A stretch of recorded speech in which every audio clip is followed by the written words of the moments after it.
There's a quiet ache that lives inside many of us. Not the kind that shouts, but the one that hums beneath every heartbeat. The feeling that somehow we are still not enough. So we keep chasing. Chasing love, chasing peace. Chasing the next moment that might finally make us feel whole. But what if the reason life keeps slipping away is not because you're doing something wrong, but because you're searching from a place of lack? Buddhism teaches peace is not found by running after life, but by resting in its flow. The moment you stop grasping, life begins to move toward you, not out of reward, but reflection. Stillness, after all, has its own gravity. Here on Wisdom Quiet, we explore that stillness together.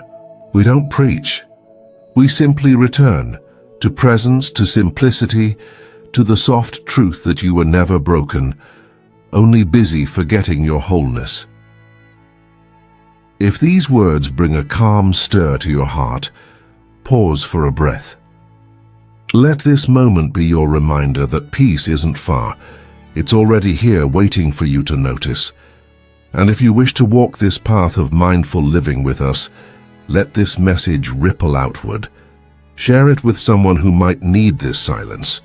Leave a reflection below. And subscribe to Wisdom Quiet, not to follow a channel, but to nurture a practice of stillness together. Because sometimes, awakening doesn't arrive with noise or thunder. It begins with a single quiet breath. Part 1. The hidden root of restlessness. Why you keep chasing? There's a strange hunger that hides inside modern life. You wake up and before your feet touch the floor, the mind begins to run, checking messages, scrolling news, replaying old worries. Already halfway into tomorrow. We call it ambition or drive or being responsible. But beneath all those noble names lies something quieter and more restless. It's that whisper that says, you should be further by now. It's what makes you look at someone else's joy and feel a sudden ache in your chest. In Buddhist psychology, this is called tresna, craving. Not just craving for things, but craving for becoming. The subtle belief that the next achievement, the next moment, will finally make us feel complete. Imagine a man climbing a mountain. He tells himself that peace is waiting at the top, but when he finally reaches it, he realizes the horizon has shifted. There's always another peak, another goal, another next.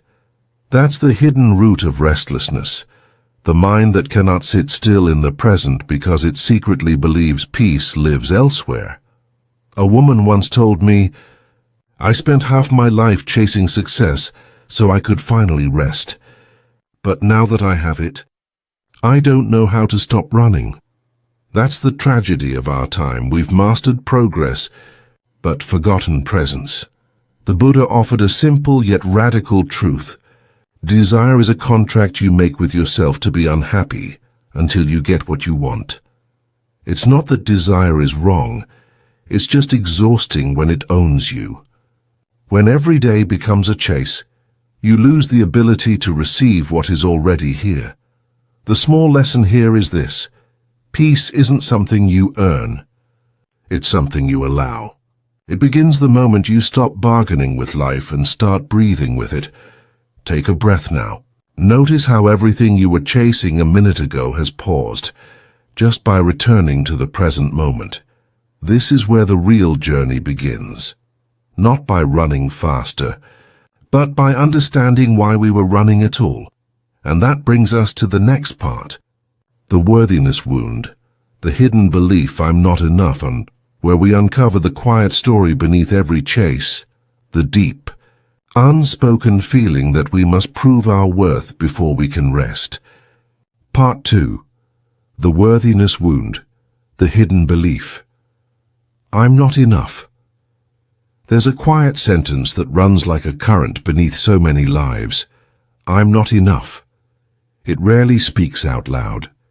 It shows up in subtler ways, in the way we overwork, overgive, overthink, as if our very existence must be constantly justified. You can feel it in the pause before saying no, in the discomfort of rest, in the small voice that asks, "Have I done enough to deserve peace yet?" This is what I call the worthiness wound, the hidden belief that our value must be earned. Most of us don't even know it's there.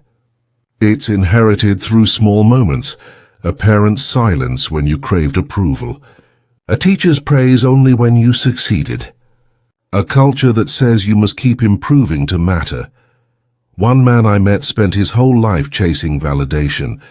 He built a company, provided for his family, and from the outside everyone admired him. But one evening, when the applause faded and the room grew quiet, he told me, "I don't know who I am when I'm not achieving." That's the worthiness wound, and when love feels conditional, and silence feels like failure. Buddhist wisdom points to a different way. It teaches that intrinsic worth, what we call Buddha nature, is not something you earn. It's what you already are. You can't become worthy, because worthiness isn't a status, and it's a state of being. Imagine the sun believing it must shine harder to prove its light. Absurd, right? Yet that's what the human mind does every day. Here's the small lesson. Until you question the belief that you must do something to be enough, you'll keep running in circles, mistaking motion for meaning. But the moment you pause and breathe into the truth that your existence itself is sacred, the race quietly ends. So take a breath. Feel the ground beneath you. It never asked you to earn your place. The worthiness wound begins to heal not when someone finally tells you, "You are enough," but when you stop arguing with that truth. And that understanding leads us deeper, because once you stop proving, a new question arises. If I am already enough, then why do I still feel the urge to keep striving? That's where we'll go next. Stillness versus striving. The Buddhist paradox, where we explore how effort and peace can coexist without pulling each other apart. Part 3. Stillness versus striving. The Buddhist paradox: modern life teaches us to keep moving, to strive, to improve, to build, and in many ways that's beautiful. Growth is part of being alive. But beneath the rhythm of effort, there's another truth. The more we fight to become peaceful, the further peace seems to drift. It's a quiet paradox. The moment you try to achieve stillness, it disappears. Because stillness isn't something you do, it's something you stop resisting. There was once a woman who came to a meditation retreat, exhausted from years of trying to be spiritual. She sat every morning, forcing herself to be calm, judging every thought that crossed her mind. On the third day, she broke down and said to the teacher, "I'm trying so hard to be peaceful, but my mind won't listen." The teacher smiled gently and replied, "Then stop trying. Let the mind be noisy, and rest in the knowing that you are watching." That was the beginning of her peace. Because peace is not the absence of movement, it's the space within movement. This is what the Buddha meant by right effort: to move without grasping, to strive without clinging to the outcome.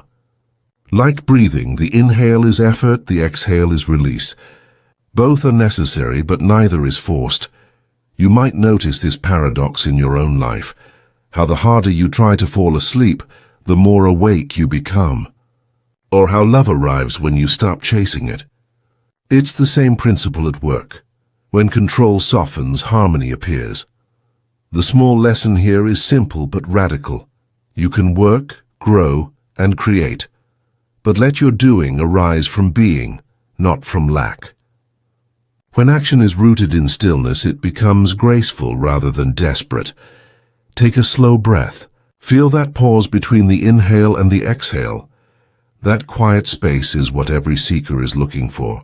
You don't need to reach it. You're already standing in it. As the mind begins to rest in this truth, a new awareness starts to bloom, one that mirrors the outer world in the light of your inner peace. And that brings us naturally to our next reflection. The law of reflection, the universe, mirrors your mind, where we'll explore how every experience, every person, quietly reflects the state of consciousness you carry within. Part 4. The law of reflection. The universe mirrors your mind. There's an old Buddhist saying, the world is your mirror. At first it sounds poetic, almost too simple to be true. But when you begin to notice how your inner world quietly shapes what unfolds outside, you start to see that life isn't happening to you. It's happening through you. Take Maya, for example. For years she felt invisible, unseen in her relationships, overlooked at work. Everywhere she went, she seemed to meet people who didn't listen, who dismissed her ideas, who made her feel small. One evening during a mindfulness class, her teacher asked, "When was the last time you truly listened to yourself?" The question stunned her. She realized she'd been silencing her own voice long before anyone else had. Her outer world had only been echoing the silence she created within. That's the essence of the law of reflection. The universe doesn't punish or reward. It simply reflects. Like a calm lake, it mirrors your state of being with perfect accuracy. When your thoughts are stormy, everything ripples with unrest. When your heart is peaceful, even challenges become teachers instead of enemies. This is why two people can live through the same event, a loss, a rejection, a setback, and come away with entirely different stories. It's not the circumstance that defines them. It's the lens through which they see it. A fearful mind turns experience into proof of danger. A peaceful mind turns it into a lesson in growth. The small lesson here is both humbling and empowering. Life does not happen outside your awareness. It unfolds from it. If you want more kindness, speak gently to yourself. If you want more abundance, stop repeating the story of not enough. If you want to be seen, begin by seeing yourself clearly, without judgment, without the fog of self-criticism. In Buddhist practice, this awareness is called right view, the understanding that perception creates reality. You can't always control what appears in the mirror, but you can cleanse the surface of your mind so that reflection becomes clear and compassionate. Pause here for a moment. Ask yourself, what patterns keep repeating in your life? Who keeps showing up in different faces, but teaching the same lesson? These are not coincidences. They are reflections, invitations to see yourself more deeply. As your inner world grows quieter and kinder, you'll start noticing how the outer world softens too. Not because everyone changes, but because you no longer meet life from the place of fear. You meet it from awareness, and awareness, when practiced long enough, becomes wisdom. The kind that frees you from reacting to every mirror, and instead lets you polish the one that truly matters, the mind itself. In the next reflection, we'll go even deeper, exploring how pain itself, the cracks, the chaos, can become the very doorway to strength and transformation. That's where we're heading in Part 5, healing the cracks, turning pain into power.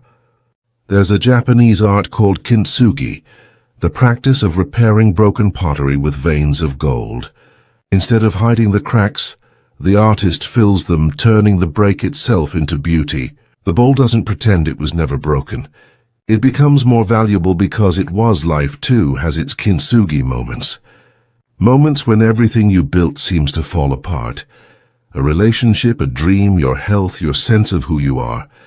In those times, pain feels like proof of weakness.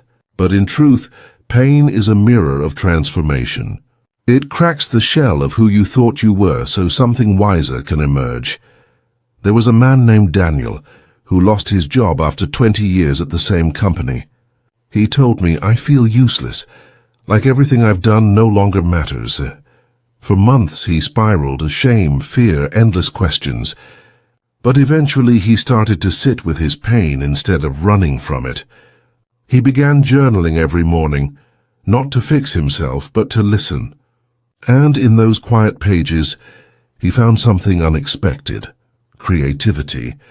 He realized how long he'd silenced his dream of writing. Losing his job wasn't the end of his worth. It was the beginning of his truth. His pain had cracked him open, and through the crack light entered.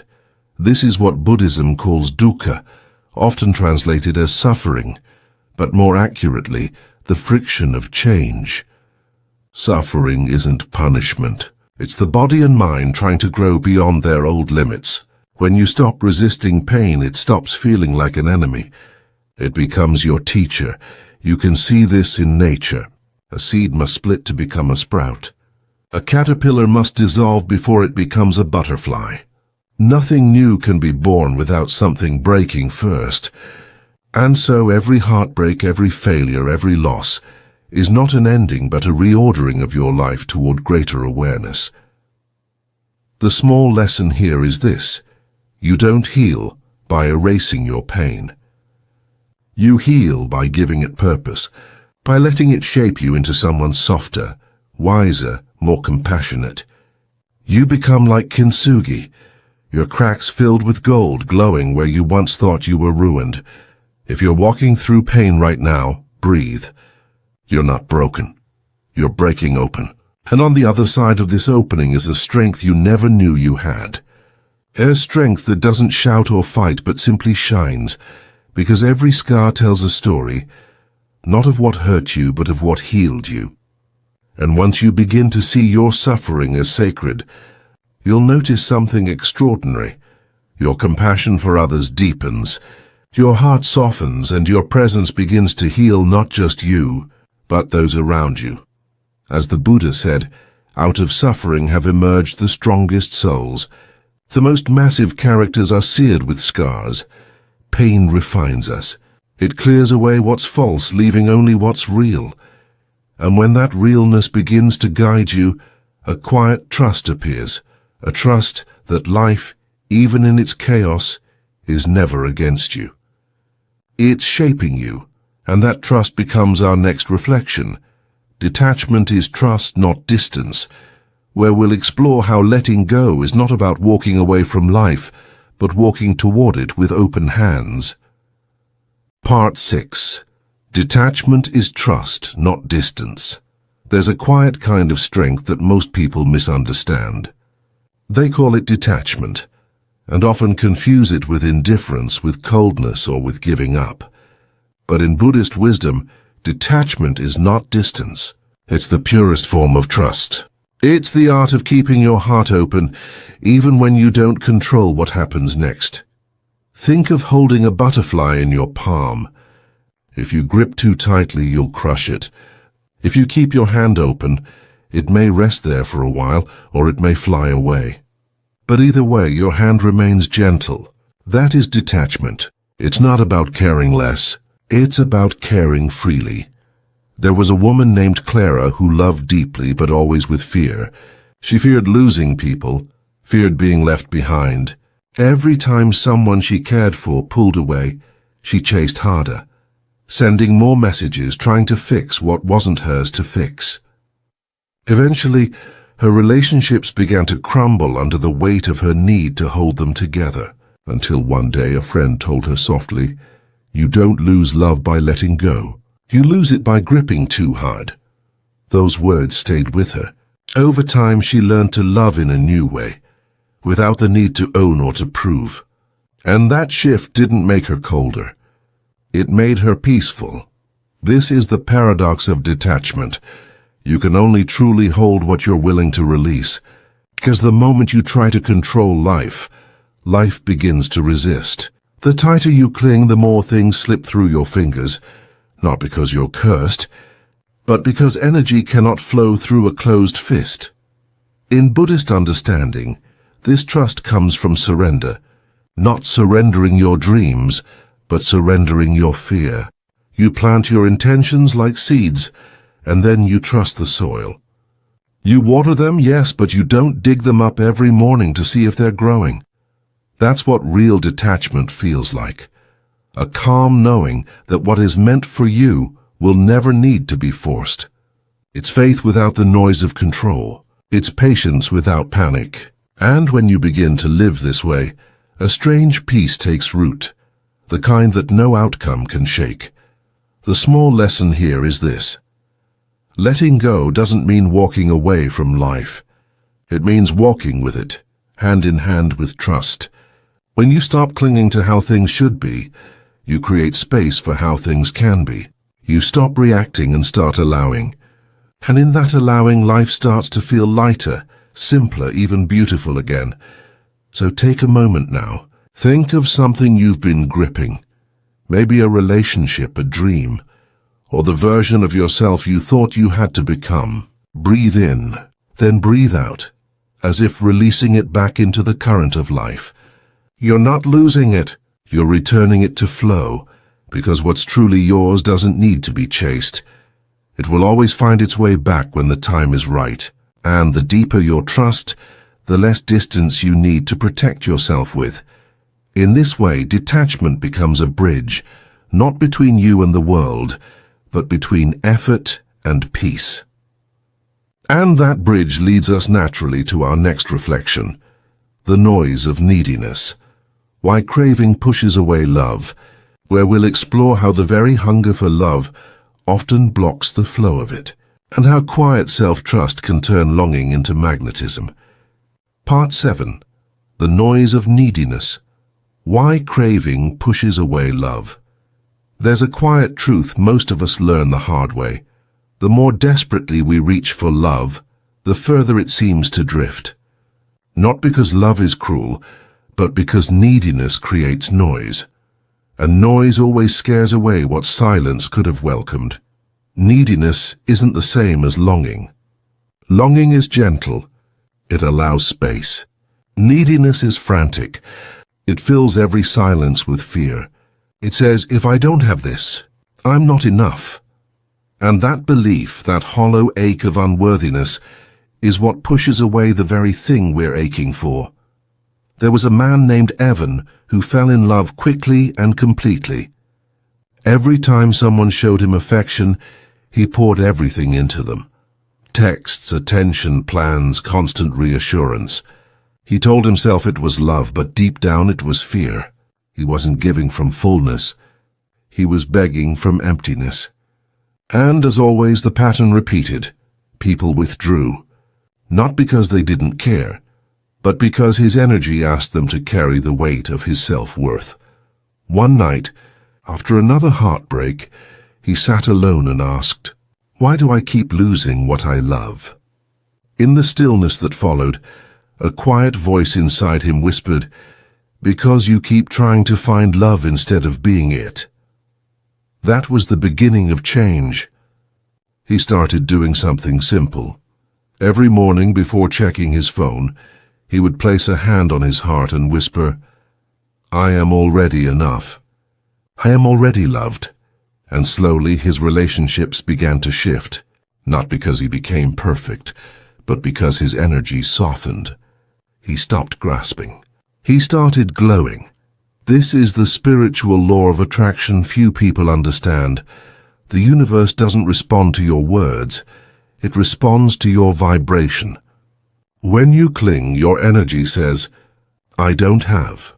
When you rest in self-trust, your energy says, I already am. And life mirrors that truth. The small lesson here is simple but powerful.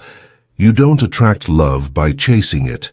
You attract love by becoming the space where love feels safe to stay. Neediness repels not because you are unworthy, but because fear makes love feel unsafe. And when you learn to quiet that noise, through self-acceptance, through compassion, through stillness, you become magnetic in a way that requires no effort. So next time you feel that desperate pull, the urge to text, to fix, to prove, pause, breathe instead. Ask yourself, what part of me feels unloved right now? Then offer that part the care you keep asking others for. Because once you meet your own need, love stops being a hunt and starts being a home. Love doesn't come when you call it loudly. It arrives when you whisper to yourself softly, I am already enough. And that gentle self-assurance leads naturally to our next reflection, the mirror of words, how self-talk creates karma, where we'll explore how the way you speak to yourself quietly shapes the way the universe speaks back to you. Part 8. The Mirror of Words. How self-talk creates karma. Words are powerful, not because of how they sound, but because of the energy they carry. Every word you whisper to yourself is a seed, and over time those seeds grow into the garden of your life. If you tell yourself every morning, "I'm failing, I'm behind, I'm not enough," your body listens, your mind tightens, your energy contracts, and the world begins to mirror that belief back to you. Missed opportunities, closed doors, silent echoes of your own doubt. But the same law works in the opposite direction. When you begin to speak with gentleness, not fake positivity, but simple truth like "I'm learning, I'm growing, I'm doing my best," life shifts. You notice small kindnesses. You meet people who speak to you the way you've started speaking to yourself. That is karma at its most intimate level, not cosmic punishment, but energetic reflection. The outer world responds to the vibration of your inner dialogue. There was a man named Thomas who struggled for years with self-criticism. He was successful on the outside, but inside he carried a running commentary of judgment. "You're not trying hard enough. You're weak. You should have done better." No matter how much he achieved, it never felt like peace. One evening during a mindfulness retreat, his teacher asked him to sit in silence and simply repeat one phrase, "May I be kind to myself." At first it felt awkward, almost childish, but as the words repeated, his chest began to soften. He realized he had been living with an inner voice that sounded more like a bully than a friend. And that realization changed everything, because karma doesn't start when we act. It starts when we speak to ourselves. The words you feed your mind become the tone of your life. They shape how you walk into a room, how you see others, and even how you think the universe sees you. So ask yourself gently, what kind of mirror are my words creating? Do they reflect fear or faith, criticism or compassion? The small lesson here is simple. Your self-talk is your first prayer. Each thought, each phrase is an offering to the world you're building, moment by moment. If you want more peace, speak peace within. If you want more love, begin by speaking kindly to yourself. And when you catch that inner critic rising again, you don't need to fight it. Just smile and whisper, "Thank you, but I choose a softer truth." That is how new karma begins, not through punishment, but through awareness. Because every time you change the way you speak to yourself, you change the vibration of your entire being. And when the vibration changes, life itself begins to respond differently, more gently, more kindly, more alive. And as this understanding deepens, it opens the doorway to our next reflection, compassion over correction, the true healing practice, where we'll explore why healing doesn't come from fixing yourself, but from finally learning to hold yourself with compassion. Part 9, Compassion over Correction, the true healing practice. We live in a culture obsessed with improvement, always fixing, upgrading, optimizing. Somewhere along the way, many of us began to treat our hearts like broken machines, believing that if we just fix enough parts, we'll finally be worthy of peace. But here's the quiet truth. Healing doesn't come from correction. It comes from compassion. Correction says, "You're wrong. Do better." Compassion says, "You're hurting. Let's rest here for a while." And in that rest, healing begins, not through effort, but through permission. There was once a woman named Claire. She was the kind of person who carried everyone's burdens but her own. Each night before sleep, she would replay her mistakes like a film. Things she should have said, things she should have done differently. One evening during a mindfulness retreat, the teacher invited the group to write a letter, not to someone they loved, but to themselves. At first, her pen refused to move. Then slowly she wrote, Dear me, I forgive you for not knowing how to love yourself sooner. When she read those words aloud, something in her finally exhaled.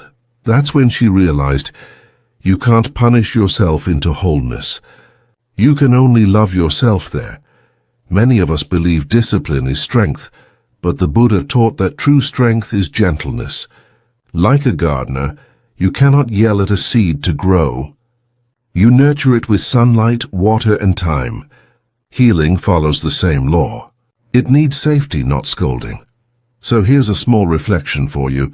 When was the last time you spoke to yourself with tenderness? Not encouragement through force, but understanding through presence. Have you noticed how your inner critic grows loud the moment your heart simply needs a little kindness? Pause for a moment. Place your hand over your heart. Breathe softly. Whisper, "Even this deserves my love." Notice what happens. The mind quiets. The body softens. The war within begins to lose interest. Compassion doesn't mean you stop growing. It means you grow without cruelty. You stop treating your flaws like enemies and start treating them like children who need your patience. Because when you hold your pain gently, you don't become weak. You become whole. And perhaps this is the most powerful kind of transformation. The shift from fixing to understanding, from judgment to care, from fear to faith. So remember, you don't need to correct every flaw to deserve peace. You only need to meet yourself with love. When the heart feels safe, healing unfolds naturally, like a lotus rising through muddy waters, untouched by what it grows through. And that quiet safety leads us into what comes next, when peace becomes power, where we'll explore how calmness isn't weakness at all, but the most magnetic form of strength. Part 10. When peace becomes power for most of us, peace sounds like something quiet people have when they stop trying. A luxury, not a strength. But that's the first illusion.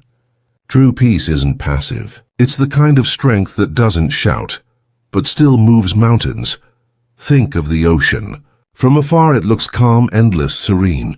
But underneath, powerful currents are always at work, unseen, unstoppable. That's what real peace feels like. Not withdrawal from life, but deep alignment with it. There was once a woman named Elise, a nurse who worked long night shifts. Every evening, she cared for patients who were frightened, in pain, or on the edge of goodbye. She never raised her voice, never hurried her steps. While others panicked, Elise would simply place her hand on a trembling shoulder and say, "It's okay. Breathe with me." And somehow the room would soften. Monitors would beep slower. Even the air felt different. It wasn't magic, it was presence. Her calmness didn't come from escape. It came from trust. Trust that peace was more useful than panic. That's the secret most of us miss. Peace doesn't come after control. It comes when you stop trying to control everything. In Buddhism, it's said, "The one who conquers himself is greater than the one who conquers 1,000 in battle." Peace, in this sense, isn't the absence of challenge, it's the absence of resistance. It's the courage to stay still when fear tells you to run. Here's a small reflection. When someone disagrees with you, can you stay calm enough to listen instead of defend? When life delays your plans, can you trust that the timing is still sacred? Try it once this week. When you feel the impulse to react, pause, breathe, let silence speak first. Notice how your energy shifts when you stop rushing to prove. You may find that your calm begins to affect the room. People lean in, voices soften, even conflict loses its edge. Because peace has gravity. It doesn't need to persuade, it pulls. The world listens differently to someone who listens to themselves. And this is where stillness becomes strength. When you master your inner climate, no storm outside can dictate your weather. That is real power. The power that doesn't dominate but harmonizes. Like the moon that governs the tides without making a sound, your peace influences more than your words ever could. You start to realize that gentleness is not the opposite of power. It's its highest form. So when life feels chaotic, remember Elise, the nurse whose calm changed a room. Remember the ocean that moves without shouting. And remember this, peace is not what happens when everything slows down.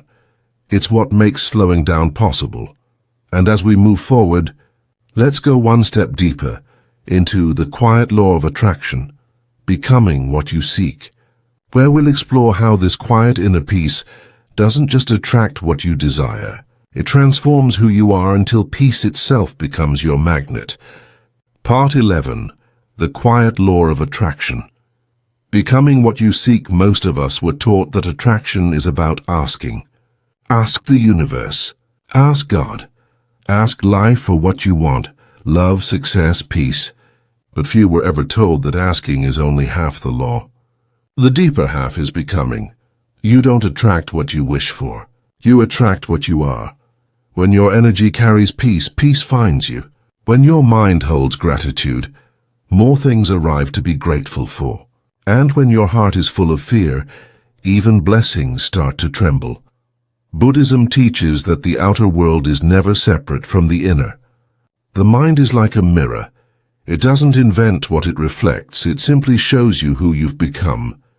There was once a man named Michael who wanted love more than anything. He said all the right affirmations, wrote letters to the universe, and even created vision boards filled with pictures of smiling couples.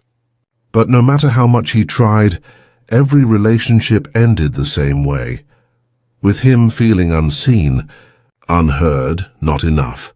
One evening, after another heartbreak, he sat in silence and asked, "What am I still not seeing in myself?" And a quiet answer rose from within. You keep asking for love, but you still speak to yourself unkindly. That night, Michael didn't manifest a partner. He began manifesting peace. He started talking to himself gently, saying things like, "You're trying your best. You deserve kindness, too." And months later, love arrived, not because he chased it, but because his energy had become a safe place for love to stay. The quiet law of attraction is like the relationship between a mother and her child. A mother doesn't shout for her child to come home. She simply leaves the light on. Her presence, calm, patient, loving, draws the child back without words. That's how energy works. It doesn't chase. It invites. Your vibration teaches life how to treat you. When you radiate fear, the world mirrors caution. When you radiate trust, life softens its grip. Even the sun doesn't fight the night.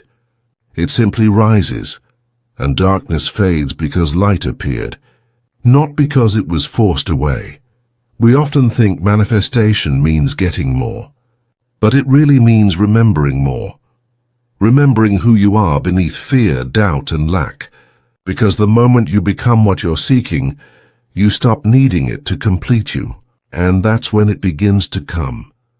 Close your eyes. Think of what you most desire right now. Peace, love, clarity. Then ask yourself softly, how can I become this energy today? If you want peace, speak gently. If you want love, practice kindness.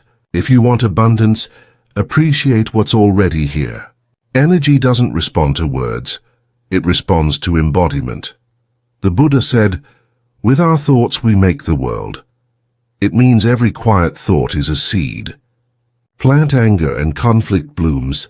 Plant compassion and peace will grow around you like wildflowers. So here's a small truth that changes everything. The universe is not testing you. It's mirroring you. Stop chasing the reflection. Polish the mirror. When you tend to your own light and as the sun rises, as a mother waits, everything meant for you finds its way home, and that's what we'll explore next. Death of the old self. Rebirth without reincarnation, where we'll uncover how letting go of who you were creates the space for who you were always meant to be. Part 12. Death of the old self. Rebirth without reincarnation. There's a moment in every human life when something quietly ends. It might not look dramatic from the outside, No funerals, no tears, no goodbyes. Yet deep inside you feel it. The version of you who used to need approval, used to chase love, used to fear being alone, has simply stopped breathing. This is the kind of death the Buddha spoke of, not the death of the body, but the death of illusion. The ending of the self that clings to control, to identity, to the stories we once believed defined us. You see, we're all taught to fear death. But in truth, rebirth happens every time something false within us falls away.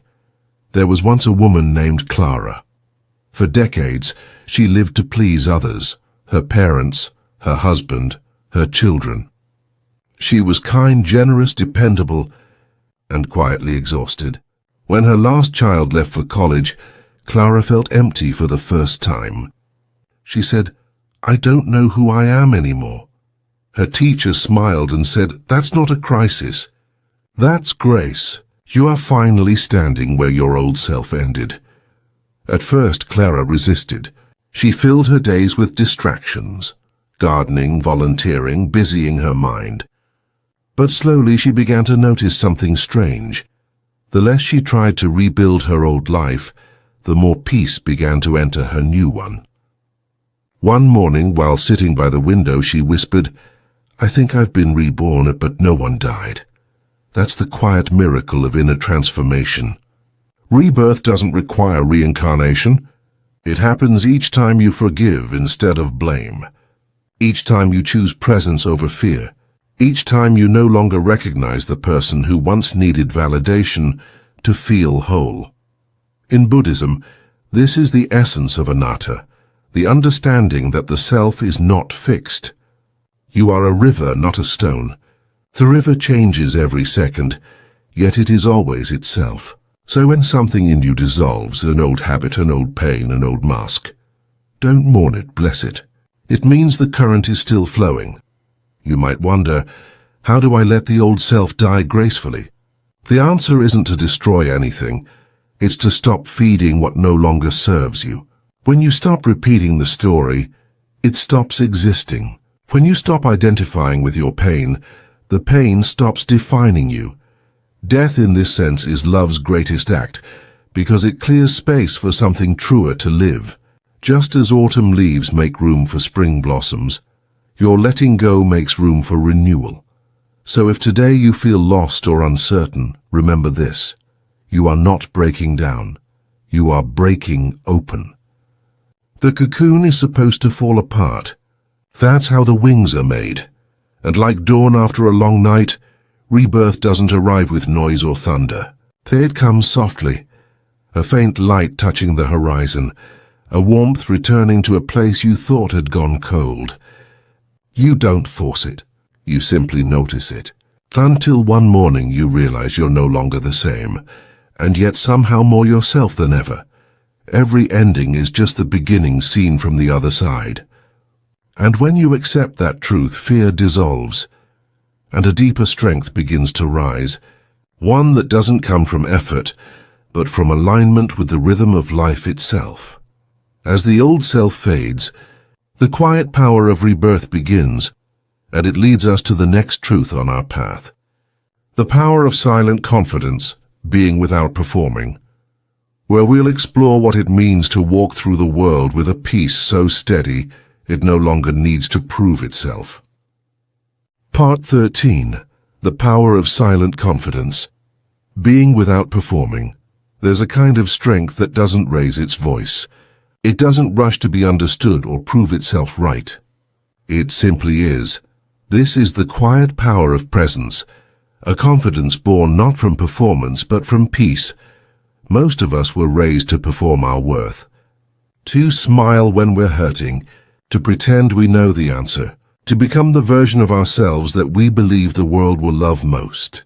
But over time, the act becomes heavy. It's like wearing a mask so long that your own skin begins to ache underneath. I once met a man named Robert, a successful executive who, after retiring, confessed, "I feel useless, like I've lost the power I spent my whole life building." He had mistaken approval for confidence. Yet when his titles fell away, so did the noise that once defined him. And in the quiet that remained, he discovered something unexpected. "I've never felt more myself," he said, "because for the first time I'm not trying to be anyone." That's the essence of silent confidence. It's not about shrinking, it's about returning. When you stop performing, you start being. And when you start being, life begins to move around you differently. In Buddhism, this is called equanimity, the art of standing firm in the middle of the storm, rooted but never rigid. A mountain doesn't need to announce its height. Its stillness already speaks. True confidence doesn't say, "Look at me." It says, "I'm here." You can begin to practice this in small ways. Let silence enter your conversations. Let pauses speak for you. You'll notice that the quieter you become, the more people begin to listen. Not to your words, but to your energy, because the energy of calm has its own authority. When you stop trying to control the moment, your presence begins to command it. Power no longer comes from noise, but from alignment, the harmony of being at peace with yourself. And just like that, your life starts to mirror this inner stillness. You move through the world not as someone performing, but as someone remembering. Now imagine yourself by a quiet lake at dusk. The water so still it mirrors the sky perfectly, clouds drifting, stars slowly awakening. You realize the lake doesn't strive to reflect. It simply allows, and in that stillness the whole sky belongs to it. That is the power of silent confidence, to reflect the vastness of life without effort, to let the world see itself in your calm. In the next part, we'll explore what makes that calm so radiant, how learning to love yourself like the universe does becomes the deepest confidence of all. Part 14, Loving Yourself Like the Universe. What if the universe has never once doubted your worth? What if even now in this very breath you are already loved, not because of what you've done, but simply because you exist? There's a quiet moment in every journey of awakening when the search for love turns inward. We spend so much of life chasing approval, trying to earn affection, believing that peace will come once we've finally proven ourselves worthy. But the universe, much like a mother with her child, never asks you to earn your place in her arms. She simply holds you. Years ago, I met a woman named Elise. She had spent decades caring for others, her children, her aging parents, even her co-workers. When her health began to decline, she told me through tears, "I'm afraid I won't be loved if I can't keep giving." It was a sentence soaked in exhaustion, the kind that comes from mistaking love for usefulness. But love, real love, doesn't measure. It doesn't wait for you to be better, stronger, or enough. It simply meets you where you are, tenderly, like sunlight falling on a garden that has forgotten how to bloom. When Elise finally began to rest, to receive the care she had always given away, something shifted. Her face softened. Her laughter returned. She said, "For the first time, I think I understand what it means to be held by life. That is what it means to love yourself like the universe does. It's not arrogance. It's remembrance. Remembering that beneath all the striving and shame, you were never broken. You were only tired from forgetting." In Buddhist thought, this is called Buddha nature, the radiant essence that exists within all beings. No mistake can stain it. No failure can erase it. It's the part of you that remains whole even in your darkest night. Like the sun behind the clouds, you may not always see it, but it never stops shining. To practice this kind of love, begin with small acts of reverence toward yourself. When your mind says, "I should be better by now," pause and whisper, "I am still learning, and that is enough." When guilt arises, place a hand on your heart.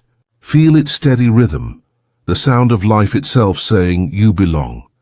This is not sentimental. It's sacred, because when you learn to love yourself this way, you stop chasing validation. You stop bargaining for worth, And something beautiful happens. Life begins to respond differently. You attract not because you demand, but because you radiate. You no longer reach for light. You become it. So take a slow breath. Imagine the universe wrapping around you, not as something distant, but as a soft field of belonging. The stars do not ask you to earn your shine. The ocean does not question your reflection. You are part of the same creation that holds them. And when you finally treat yourself with that same reverence, life opens. Peace deepens. You stop trying to deserve love and start living as its expression.